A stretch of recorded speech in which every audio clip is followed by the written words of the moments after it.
Chapter 26, the 15's final game. How come you never told me your father was dead? Nathaniel asked Joseph. The two boys were friends, Nathaniel, the leader of the under-15s, and Joseph, a veteran of the under-17 Fugees, and were riding together in the backseat of a car on the way to the 15's final game of the season. Joseph was coming along to give the younger team support. I don't really tell anybody, Joseph said, answering Nathaniel's question, because I don't want them asking all sorts of questions about it. Nathaniel was curious now. He seemed startled that he didn't know such an important detail of his friend's life. Did you cry? He asked Joseph. No, Joseph said. I didn't cry. Nathaniel considered the response. How can you not cry? He asked finally. Well, if you don't know somebody, Joseph cut himself off and tried to think of an example. You got an uncle, right, in your own old country? He asked. No. Joseph thought for another moment. He wanted to explain. Well, you got your mom, right? Yeah, said Nathaniel. Well, if your mom died, you'd cry, right? Yeah.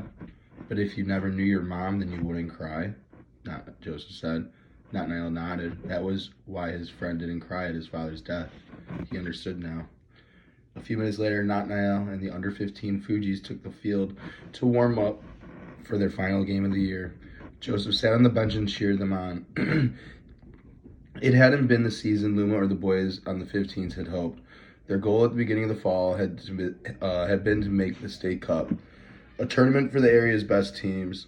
Instead, they were fighting for their pride and against the threat of getting demoted to a lower division for next season.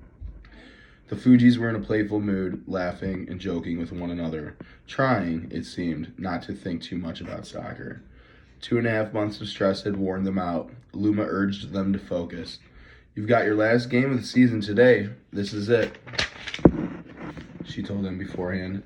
The way you play today is going to tell me how you guys are going to play next year, okay? So let's work it.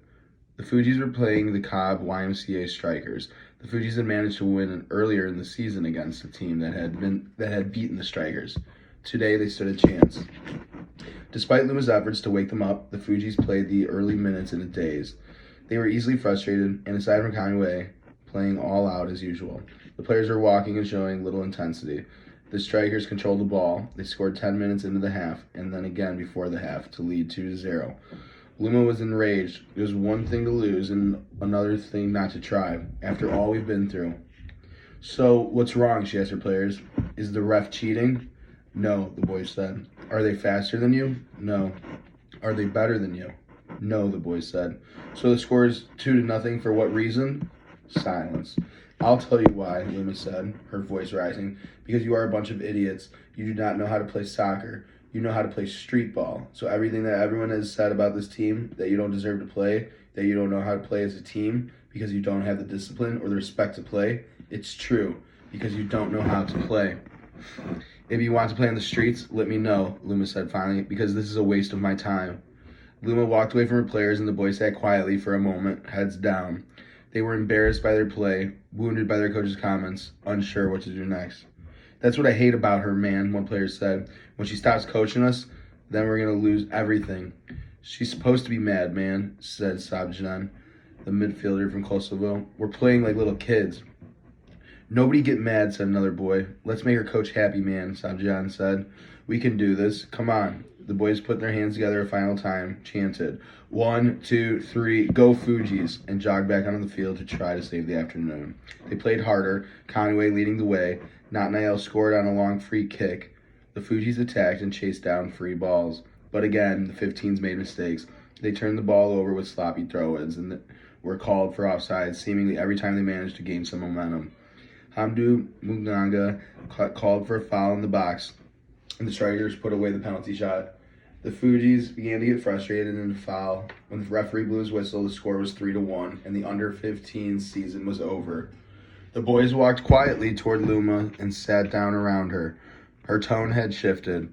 She was no longer angry or yelling, but she was every bit as serious as she had been at halftime. You knew better than I did is why you lost, Luma told the boys afterward. It's an embarrassment to sit on the sideline and see you do throw-ins with your feet up and throw-ins with your feet stepping over the line. And it is an embarrassment to sit here as a coach and watch you miss open shots at a goal. And it's even more of an embarrassment to see you lose your cool. This is not the team I coach. If you plan to continue with this team, Luma added, it's my rules, my drills, my way. Conway and Nathaniel sat before her, their heads bowed. They had worked hard to keep their team together, and the season had fallen apart anyway. They'd have to find a way to win next year.